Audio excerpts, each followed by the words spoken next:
Kia ora everybody, welcome back or welcome to the Canterbury Rugby Coaches Corner podcast. I'm Riki, and today we're joined by a man that wears many hats, but his favourite one is a bucket hat, Mr. Blair Baxter, FPC head coach. How are you, bro? Oh, I'm fantastic, mate. Great time of year. We're just about to head into FPC, so I get on the grass and that's something I love doing. Oh, that's awesome. For our group that probably doesn't, actually, you're pretty well known around the traps, but a boy hailing from the Marlborough region. You used to play for, is it Waitohi and Quins up there? Yeah, that's the one. Yeah, and then you made your journey down to Christchurch to play for Sydenham. I wasn't. Was there a stop before that? No, I wasn't. I never got the chance to don the red and blue of Sydenham. They were the first club that gave me the opportunity to coach. So I spent some time at the Snake Pit with the Cobras. Yeah. Look at that. I didn't even know that. And then obviously, like you said, once you hung your boots up playing, you started doing a little bit of coaching. So you spend time at Sydenham with the Colts, obviously, and then on to the Premier team, and then countless roles now with Canterbury Bees, Canterbury Under-19s, and now you're FPC Canterbury head coach and also Matatu head coach. So an impressive CV, bro. I've just taken a little quick snapshot. Can you paint us a more detailed picture of your rugby journey and how you went from the boy from Marlborough to Super Rugby and FPC coach? Yeah, okay, let's take it right back. I come from a family where my old man is a hearty league fella. He's a Hornby Panther. So that was probably where I was destined to play, and then we moved into a space where there was no league, so rugby became my winter code. Yeah, and then played some time in South Canterbury, and then spent my teenage years in Picton or in Marlborough. And I'm an old boy of Queen Charlotte College, so I never really claimed that. Yeah, going through those teenage years, but now the Sounds is home, and I'm really proud of that to call that space home. Once finished high school, ventured down to Otatahi, and had a group of mates that were playing at Belfast. So as you do at that age, you play with your mates, and we had some pretty cool 2 or 3 years out there. We were in and out of in metro and country, and then decided to do an OE like you do when you're a young lad, and shot over to Dublin and spent 4 years going backwards and forwards from Dublin to Marlborough, playing AIL 1 for Blackrock College there, and then coming back and playing NPC for Marlborough. So I'm a hearty Red Devil.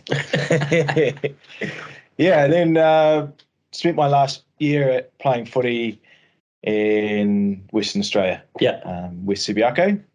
That was a cool space too. So finally got to, after having eight winters, got a winter in warm conditions in Perth. So post that, returned home, started having a family, and when you get more responsibilities, mortgage, family, etc., something's got to give, and rugby gave. Yeah. For a year, and I was like, nah, I need to fix. I'm done playing.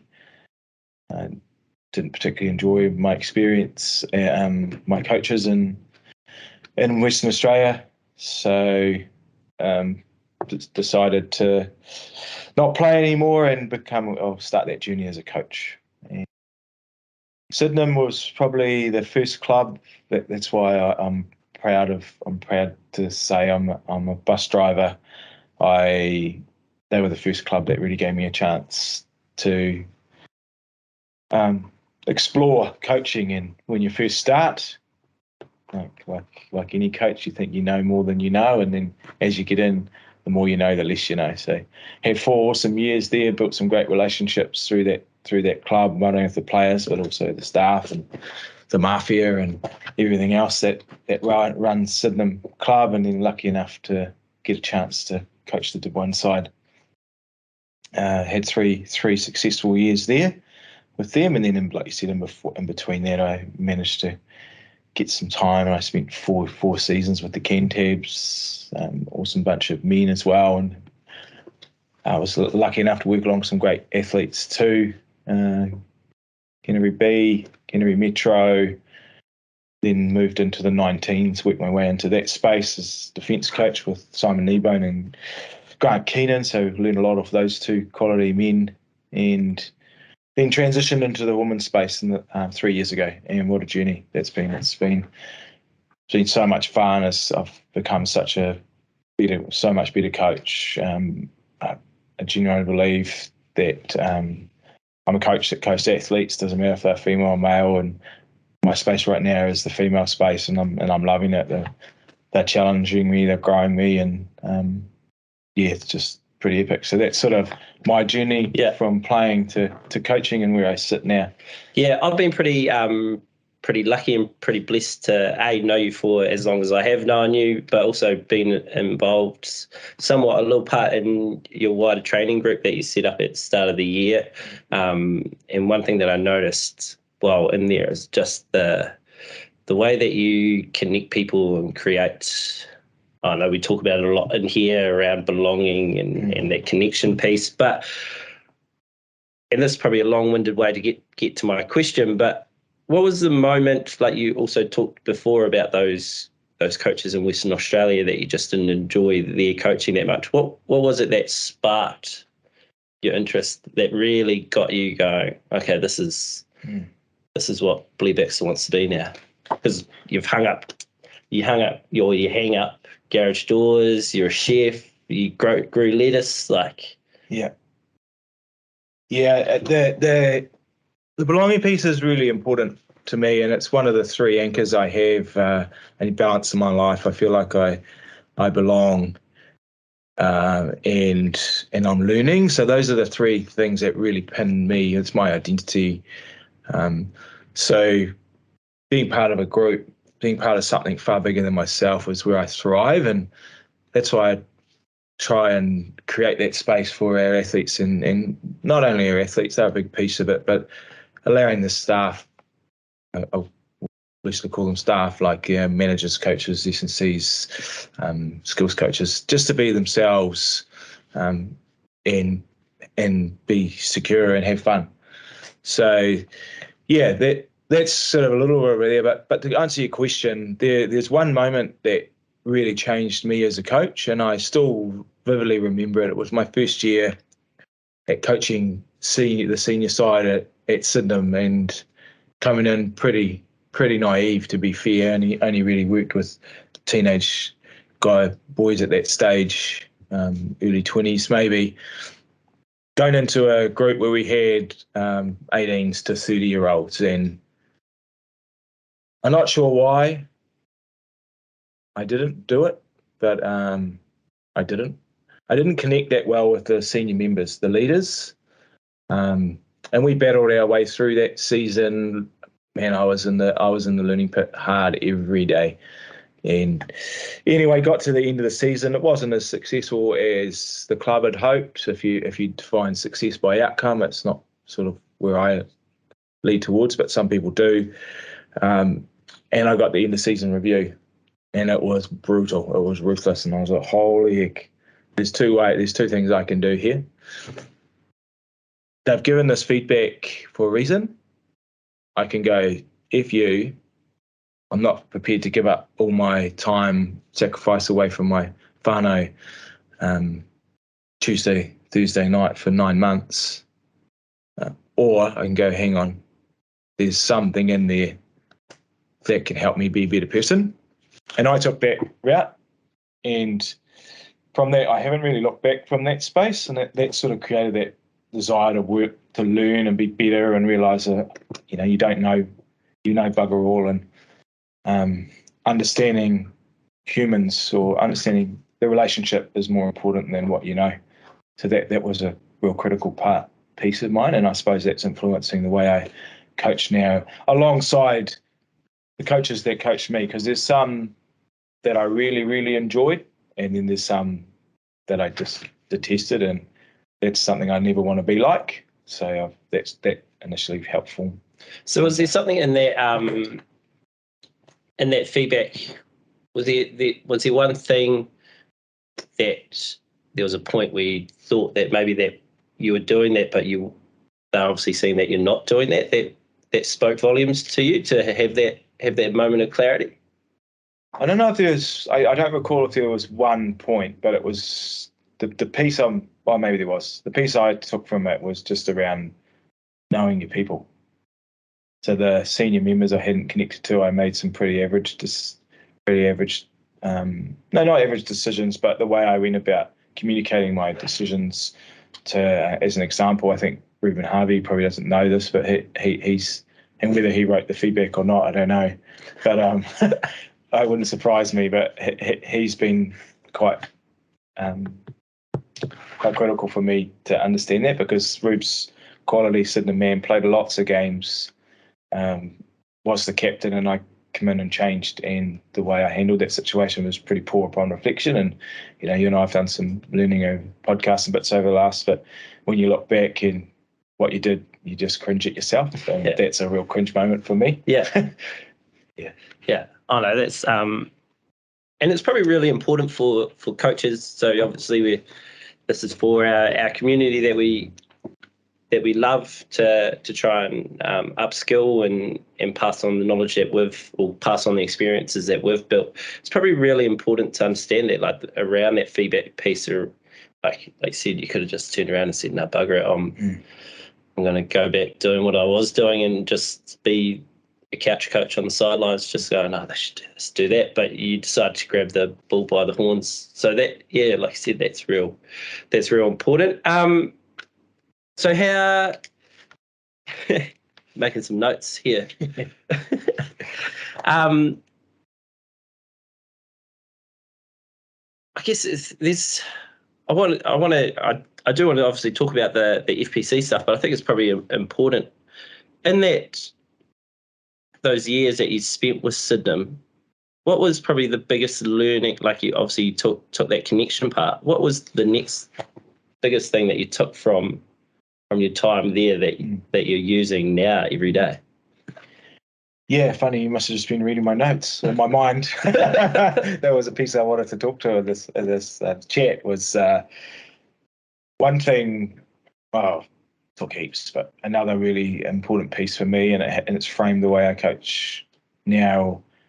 It's just getting people around you that you really enjoy, not necessarily like-minded, but just great people. Like, those 3 years in that Div 1 environment, I was lucky enough to coach with B, or Brendan Nolan. What an absolute champion of human. Different to me, which allows us to work really well together, and that no different than the group that we formed in FPC and Matatu.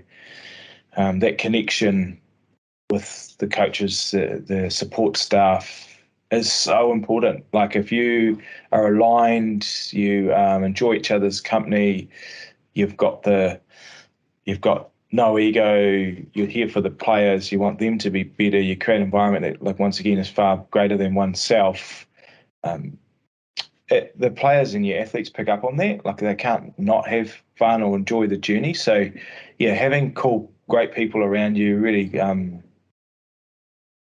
committed and passionate people, all going towards, or if you think about being in a waka, we're all paddling in the same direction, or on a bus. Yeah. Just an example. Yeah.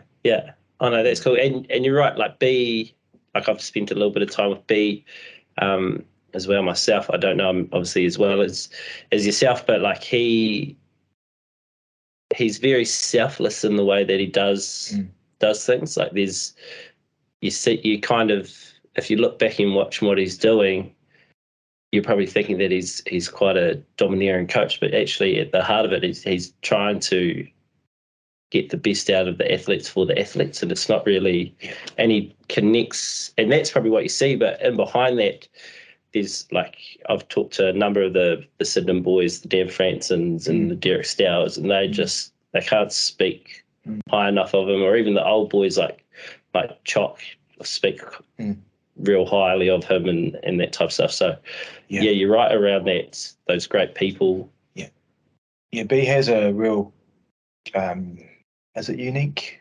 Just a way about him that, if he needs to be direct, he can be direct. But he's also so caring, and the boys know, all the athletes he works with, they know that he's got their back. If stuff went down, he's the first man in there, and he's the first man to give you his jersey off his back to keep you warm. Yeah. But he's just an outstanding human. Yeah. Yeah, definitely one of the greats in the community game at the moment, and I'm sure it won't be too long till he's at that next level. So we talked about kind of your biggest lessons so far. In regards to the FPC stuff, what are you excited about this season, or what excites you, like you talk the most about kind of this female rugby space that you're in? This year's exciting. Like, it's World Cup year. We've got girls that are current Black Ferns, we've got aspiring Black Ferns, and they've just got this pretty epic thing on they're looking towards, but they can't reach that without performing for us. So there's a unique challenge for us as coaches, as to how do we keep them connected to the now. We know where they want to head. We know where we want to head as FPC, but what's important, FPC won't get there. They won't get to the Black Ferns if they can't perform for us. So that's the balance, is that that's a real unique challenge, and it's something that really excites me. How do we manage girls moving in and out? How do we get everyone opportunity to show what they can do? And we know what we do really well down here in Canterbury is create that environment. Their culture is second to none, and that's something, theme-based, something I love. I pride our group on.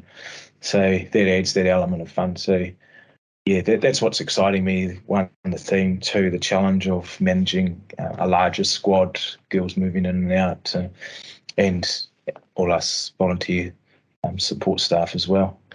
Yeah, and I guess just to go back to that part around what you do real well around that theming, I can remember a story you shared with me around the Harry Potter theme that you guys, and I think whenever you saw one of your players, whether they made a mistake or something didn't come off quite right, you quickly got the physio on or the water on and asked the question, like, what's your next chapter look like? Yeah. Like, how powerful is that within, like, obviously the language and the wording around that, but the theme to really connect the girls to the culture that you're trying to create, or the environment you're trying to create? Yeah, for me, that gives the purpose. I think, like, that example you talked about, and that was the final against Waikato 2 years ago, and we'd bombed like three or four tries in the first 20 minutes. A couple of them were over the line, knocked it on, or the line was wide open. All we do is catch and put it down, and we could have lost those girls. And we were lucky enough for that example was just get alongside the I won't use your name, but get alongside thing and just ask her what her next chapter looks like. She's still got a chance to rewrite it, or write it, not rewrite it, write it, and just to, like, stay in the now. You can't control that we drop the ball. What we can control is what the next time we get a chance we actually finish. So yeah, and connecting it back to that purpose or that theme is really powerful, and that's something I really enjoyed with the girls. They run a lot of that, so they come up with the concept and how it fits us, and then as coaches and staff, we just start layering in language and bringing it alive alongside them, and it just becomes really powerful. And I know that's pretty special year, that one. It was first lockdown. I connected with the girls and they come to me and said, we want to do Harry Potter. I'm like, oh my God. I've never read a book. I've never watched a movie. I know nothing about Harry Potter. How am I going to... It hadn't resonated with me, and I was like, shucks. I'm leading this program. I can't... That's no excuse. So fortunate for me, there's always lots of silver linings out of COVID, and that allowed me to watch all the movies through that COVID time. Allowed me to read 2 books. So I really had a good understanding of what the movie was, and man, I'm a fan now. I love it. That the whole family's invested in it. They've watched the movies that many times that they couldn't not. So, yeah, the theming is so important to one belonging to purpose, and it's just who we are. Yeah. And so if we cross over between, or maybe not crossover, but what was the biggest, or if any, difference between FPC and Mata2? Yeah, there is two different. They are different, completely different campaigns. So one of the greatest differences, and real special to be fair, like how special was it to be appointed the lead coach of something that had never ever been done before, and that was a super rugby side, a professional rugby side in the South Island. So, man, I'm so grateful for New Zealand Rugby and the Crusaders for trusting me to do a job. So there was a little piece, and we were gifted this beautiful name of Mata2 and these 4 values. So much work went in behind the scenes, and Sarah Munro did an amazing job there, and then we had to bring it alive. So that was a really cool journey to be on. We're pioneers.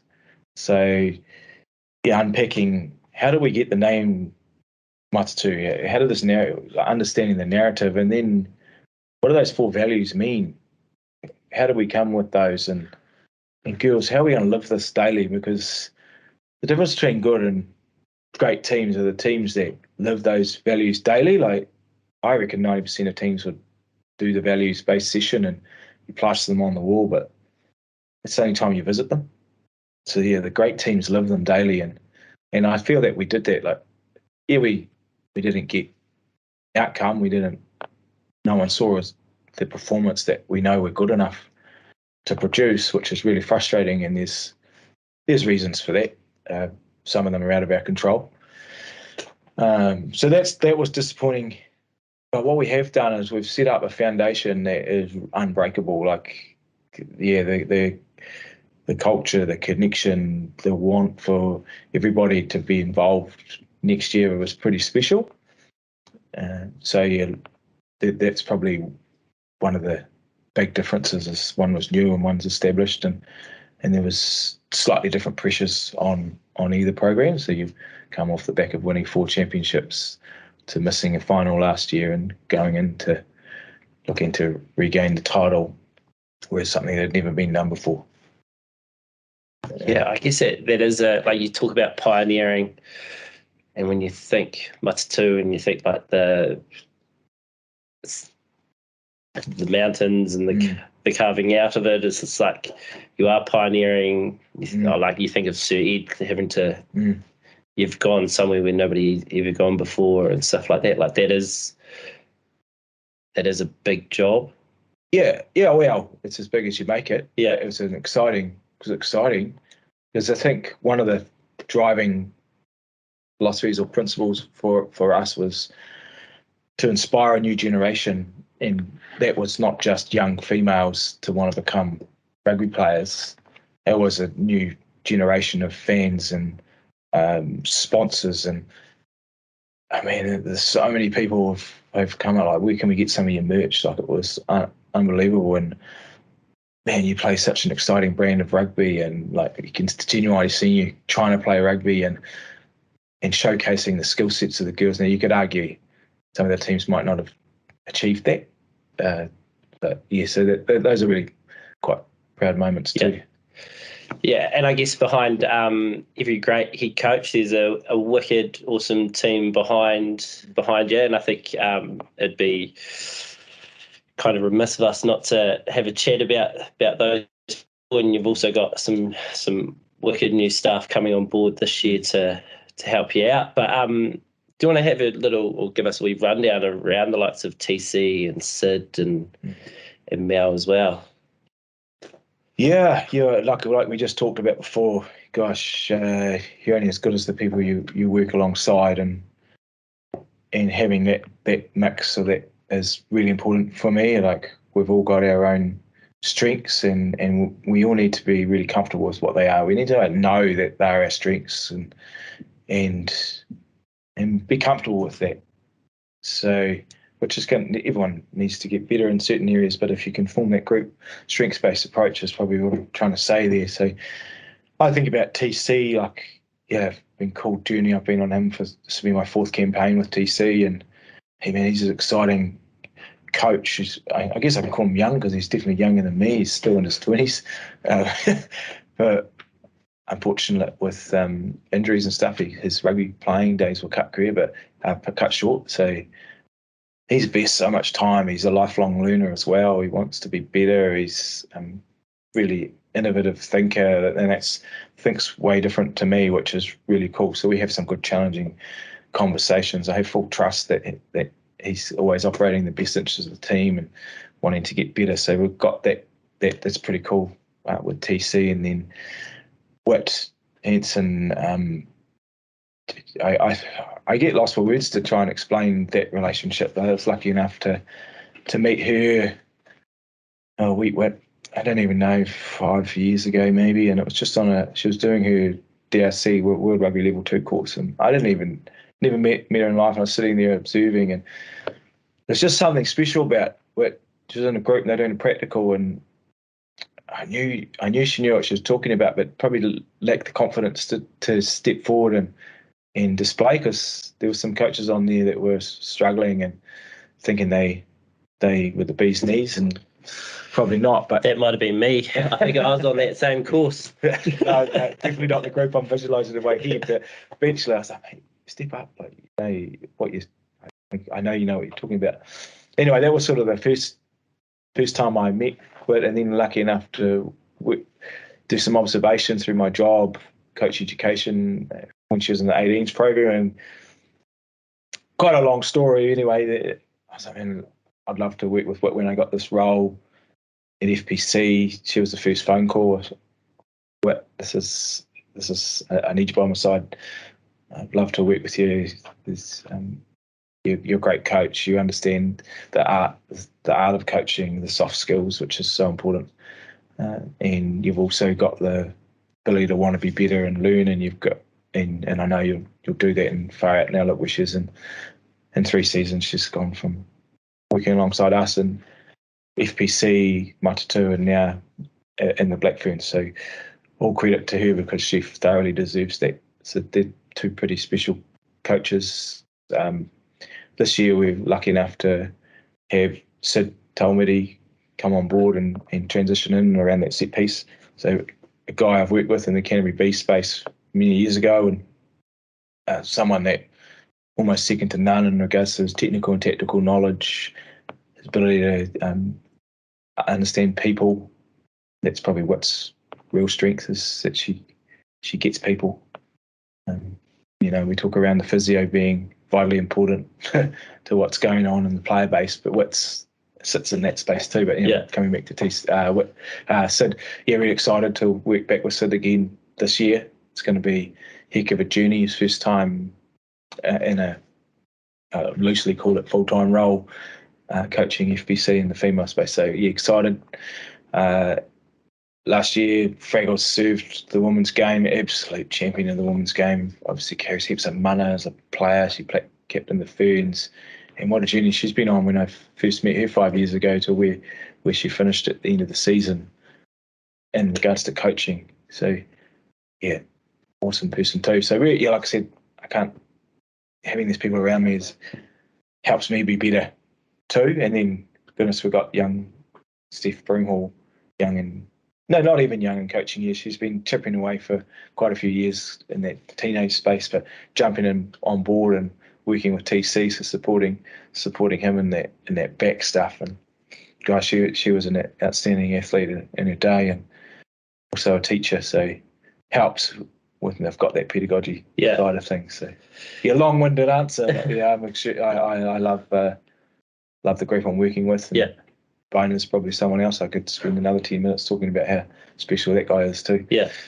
And I think what's one thing that's probably coming through is what makes all these people so special is not necessarily like their pedigree of a coach. Like, although they're amazing coaches, Sid's an amazing coach. Like I've been lucky enough to witness kind of some of his technical geniuses and that type of stuff. But it's how important those, like we talk about it a lot in the office, like how important those soft skills are, and understanding that we're actually coaching people, and it just so happens to be that they play rugby.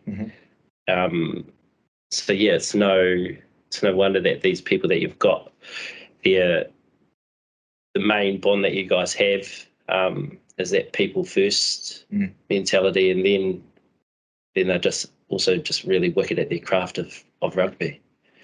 Yeah, definitely, and just the want to be better. Yeah, like I think you have to.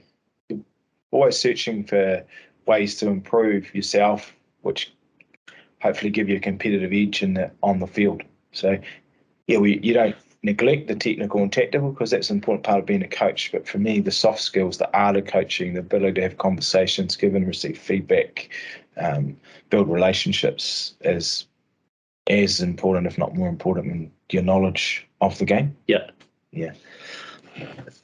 It's awesome.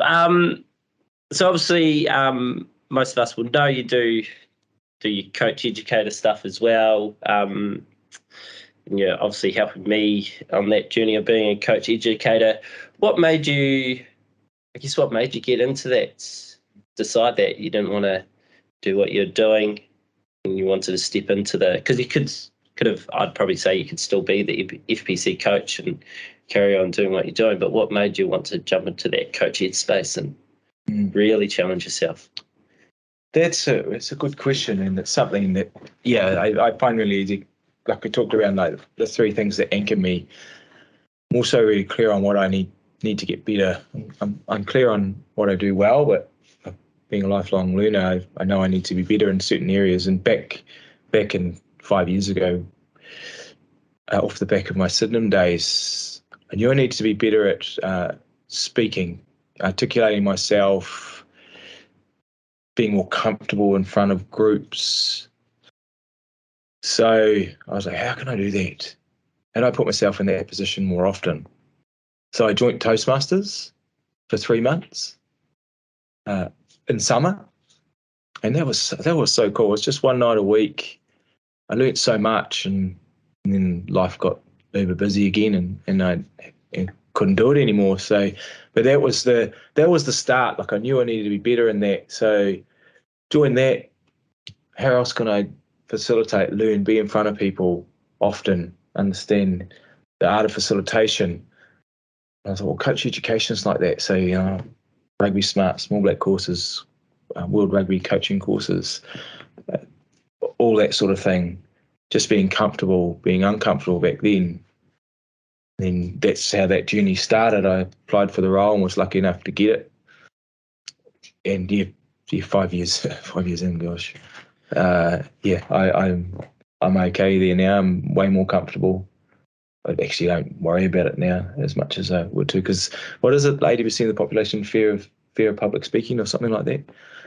I'm sure if I had to speak in front of thousands of people, that might come back. But it's also helped me evolve. Like I used to be working with Jimmy and Kahu's probably changed me as a person too. Like I was a planner. I had to have everything written down.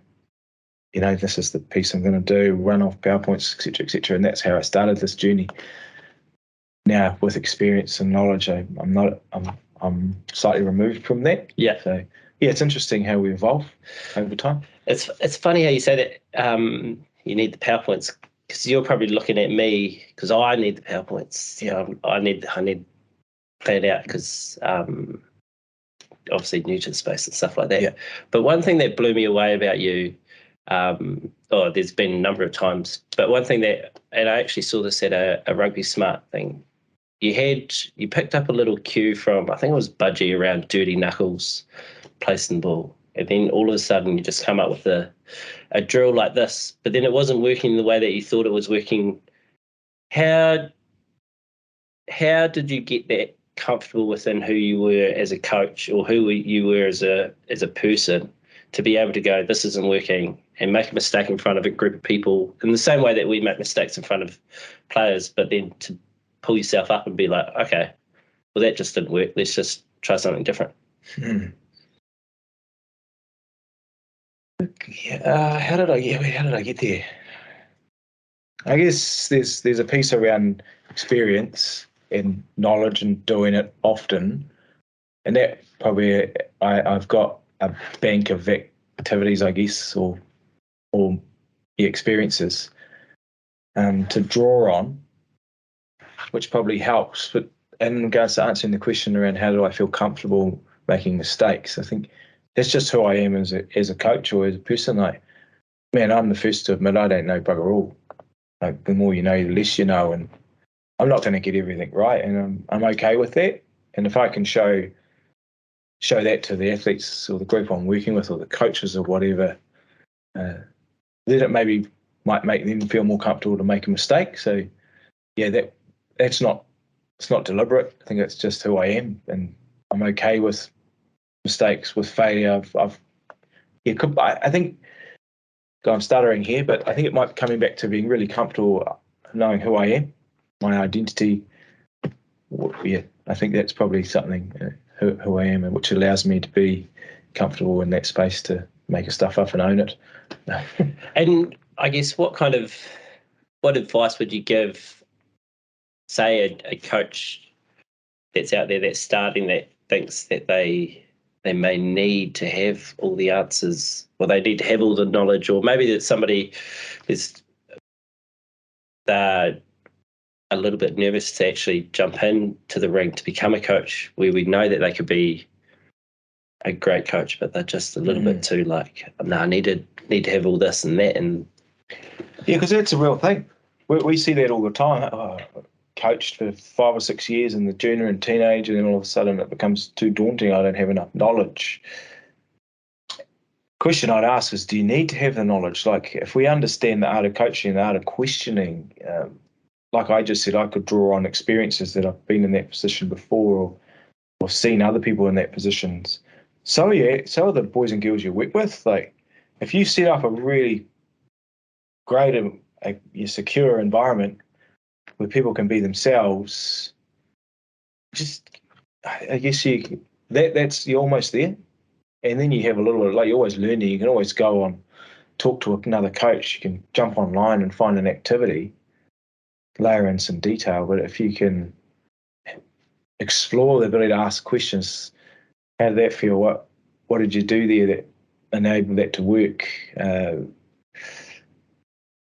Sort of little things like that. You'd be surprised how much prior knowledge athletes have, or how they can move. And I suppose that's being able to work with, like, our Black Ferns, and then prior to that I was lucky to work in Crusader. It used to be the Crusader Knights back in those days. So, and you're supposed to be coaching the likes of Luke Romano and Cody Taylor. I'm like, flipping heck.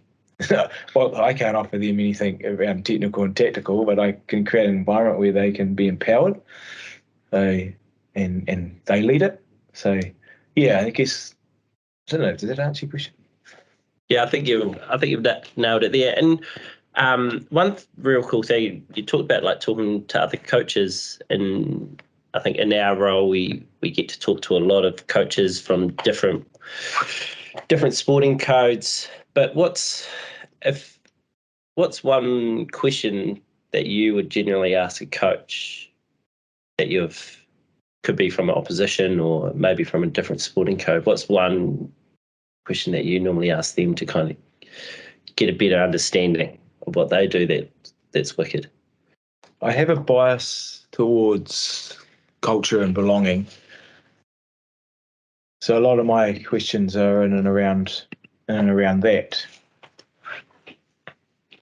Particularly if I see if I know of the experience of the other coach, or I've seen them create some of that stuff, or you see when you're playing against them that they're doing something pretty special. I'd love to unpack how they get to that stage. So there will be something in and around that. How do you go about connecting your athletes, or how have you made them feel like they belong in this space? Because that's when you walk into the room the first time and you meet someone, you're scanning stuff and you're trying to find out, do we have a future key there? Am I safe? Am I going to learn something? So that's just happening without even knowing. So that's why for me it's really important that anyone that comes into our program feels like they deserve to be here, they're meant to be here, and it's okay to be yourself. So that would be something I'm always trying to get better at, to unpack in and around that. And then if it's a deliberate act around something that they're really good at, as a technical and tactical, I'd probably go down that channel too. But I explore all sorts of environments. It's not all, it's very little rugby actually, to be fair. I'm always searching for something from somewhere else, and I listen and go, how does that fit our program? How can I edit that to put into our space? Yeah. No, that's cool. I guess we've got some quick fire questions. Yep. I know that you've got a big announcement to make shortly, so I'll let you get prepped for that. So you're inviting 3 people to dinner. First of all, being an ex-chef, what are you cooking for them? And I think with you being a chef, you can do a 3-course meal, pal. And who are the 3 people that you're inviting? I'll tell you what, I won't be cooking. Not if I'm inviting 3 awesome people. I'll be getting someone to cook for us, and so I can enjoy their company and understand them. It's a question I've never even thought about. 3 people, and it could be anyone in the world. Anyone that you'd like to have a conversation with. Oh, okay. Because I was going to just go to comfort, where I'm comfy, and when I'm away from. Oh, it can be whoever. Work, I've got some people that I love spending time with. But if I was looking to learn and grow, 3 people I'd love to chat with. One, I would love to chat to someone, spend some time with someone like one of the greats of New Zealand rugby coaching, like someone like a Steve Hansen would be pretty helpful. Like I admire him and what he was able to do. So I'd bring him along. He'd be good for that. What else? Something pretty good going on over in England football at the moment, like a Gareth Southgate. He's doing some pretty cool stuff over there. He's turned that team around. And probably quite topical at the moment, but what Brendan McCullum's been able to do in such a short space of time with England, just unpacking how he goes about his journey. But what I'm really intrigued with at the moment, I was lucky enough to meet a couple of coaches that are in snow sports, New Zealand, like coaching Olympic medalists. So they make me really curious, because they go to work every day having to try and get athletes up and train and do something that's never ever been done before, never even seen on the planet. Like these backflip, triple corks, etc., etc. So they've got to go every day and try and do something that no one's ever been done. And not only that, like, I'm pretty sure that you could put a shin bone through a knee if you get that jump wrong. Yeah. So you've got to, like, how do you do that? Like, that's fascinating. Yeah, that is real cool. Like, I never recently just talked to a guy called Andy King, a surf coach, and I didn't think I'd learn much from a surf coach, but he, like, how wicked to talk to somebody that has to get to talk to an athlete, and the athlete's environment. He has to worry about the water, a whale breaching, sharks, seals, wildlife, reefs, and like everything. There's set up for them to just not live out there. Yeah. Or what about a big wave surfer? Like, those guys are nuts. Yeah. It's that 30 or 40 meter waves and stuff. I'm like, man, every time you enter that wave, you got to be prepared to die. Yeah. Like, that's pretty unique. Yeah. That wasn't too quick fire. They're different. Yeah, it wasn't. And so what were you cooking? You said you're not cooking, but you're going to have to cook something now. They're coming around. Gosh, well, I don't eat a lot of meat, so it's definitely not going to be meat. I don't know how my guests are going to enjoy that. Selfishly, I'd probably go with, I know what I'd do. I'd definitely be going fishing to catch some hāpuka. We'd be smashing that, I reckon. definitely put that Out Whakaroa to the... Oh, I've had a good experience up in Kaikoura with my main men, Simon Kneebone and Jimmy Sinclair. That would be an adventure. Yeah. Flip, yeah. Just don't get hooked up on a crow pot. No. Yeah. Next question. Who is your favourite coach you've had and why? Oh, favourite coach and why? There's only one real coach that resonates with me and sits with me, and it's a guy, Dennis Brown, and he coached me in Marlborough when I was playing for Marlborough, and it was probably the first time ever in my life that I've felt that a coach really cared about me. He challenged me as a person, but he cared for me, and he also helped me be a better player. So technically, he was quite well rounded. So yeah, I admire him. I was lucky enough to bump into him a couple of years ago, and up north in the Bay of Islands, just randomly at a campground. So it's cool to catch up with Dennis. That's awesome. One of your favourite rugby memories, both coaching or playing? Favourite rugby memory? Now, this is one that again, put in perspective that rugby's a game, and I know I'm extremely passionate and I'm a flipping competitive. I hate losing. But at the end of the day, it's a game, and it brought that real perception. And it was a game when I was coaching Sydenham, and we had a stellar year because we had a group of players like 18 to 30 odd, and not the traditional rock stars, but we were a heck of a team. You know, we went to war every week and we'd die for each other. Anyway, we were playing the semi-final out at Lincoln Uni and trying to do something that hadn't been done in Sydenham club history since the early 2000s. We were playing Lincoln Uni, who's perennial favourites and often dominate that side. And man, that day that team was stacked. They had Geordie Barrett, Scott Barracks, Jack Goodhue, Eddie Anari, Brett Cameron, like the list goes on, like how many professional players. And I think we had Amanaki Nicole, New Zealand Sevens player. And quality man he was. He wasn't even in the Sevens then either. So, we dominated them. We'd put the game plan together. We'd done everything we needed to do until the final 20 and Geordie Barrett come alive. And that's probably the uniqueness of this guy. Like, he turned the game up. We were up by 20 points. And, we had Mitch Hunt. Yeah, he was just coming into Crusaders there. He was at fullback. And we managed to score just before full time to go up. Then they scored to get close enough. We kicked off and there was we went 4 minutes overtime. They kicked off, went to the right wing. I could still see it. The 7 breached on the right edge after like 6 or 7 phases in their 22, hit Geordie Barrett, and I was like, nah, Mitch has got him. It's all right, B. Mitch will clean him up.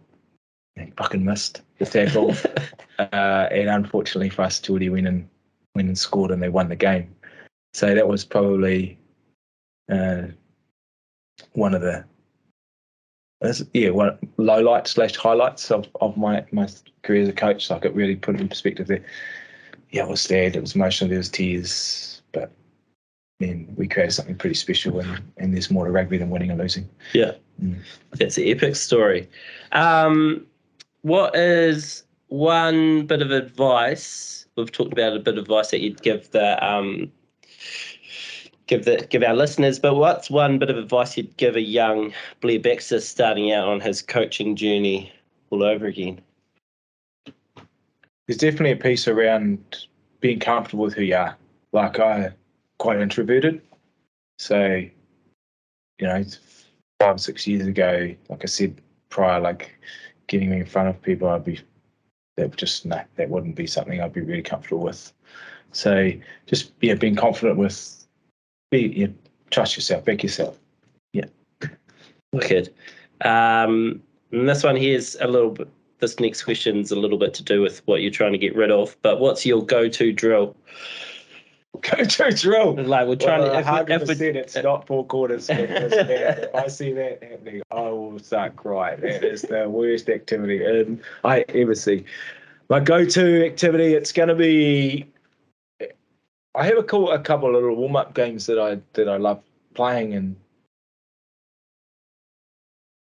well, first of all, because I love the contact and collision. It's anything around the tackle clinics and break down bits and pieces. So that would be probably the first thing around the go-to. But then if we're thinking about a game, because I'm an advocate for massive constraint-based learning, I've seen the growth in our athletes, and more people get on it, we'll get back to like what we saw years ago with the All Blacks, being able to play that free-flowing game and dominating the world through our skill set. So there's just a couple of cool little offload games and bits and pieces like that. We, set up an outline, whatever it is, in the 22. You give everyone a cone, and they go and place it wherever they want. There's one ball to score points. You and two teams to score points. You've just got to touch the ball on the cone. You can't go back to the same cone. You can pass in any direction. Highlighting unconventional passes, so to sort of create that, and it's sort of a conditioning game, but also growing the offload. Yeah, no, it's epic. We'll have to get Josh Bamba out there videoing you coaching it. And last question: what does being a coach mean to you, brother? What does it mean to me? I love coaching. It's fun. I guess if I can reword the question, like, why do I coach? I coach to do everything I can to help other people be better. So that's what it means to me. Like if I see improvement as an individual, as a person, as an athlete, then I'm really proud and I'm happy, and we get all those things right, then winning takes care of itself. Awesome. Sweet. What a great way to finish this potty on. Bro, thank you so much. I know you're a very busy man. Just before we jumped on this, you showed me your calendar, and it's absolutely chock-a-block. And I know that you're about to head into kind of your favourite part of the year with the FPC girls. So just on behalf of myself, everybody listening, and probably also the group here, like, all the best to yourself with obviously you, TC, Sid, and Steph, and the rest of your management crew. So all the best there. Thank you very much for being so open and honest today. And mate, the work that you've helped me with has been awesome, and the work that you're doing out in the community. I know that there's a lot of community coaches that look up to you as an awesome mentor and an awesome role model to be the best possible coach that they could be. So thank you very much. So, brother, it's been a pleasure. I loved it. I've learned everything I have from someone else, so I'm happy to impart it or talk, whatever, because if I share knowledge, then I have to keep growing. Otherwise, people just pass me. Yeah. No, thanks for finding the time to connect, brother. Appreciate it. Wicked. Cheers, bye. Yeah.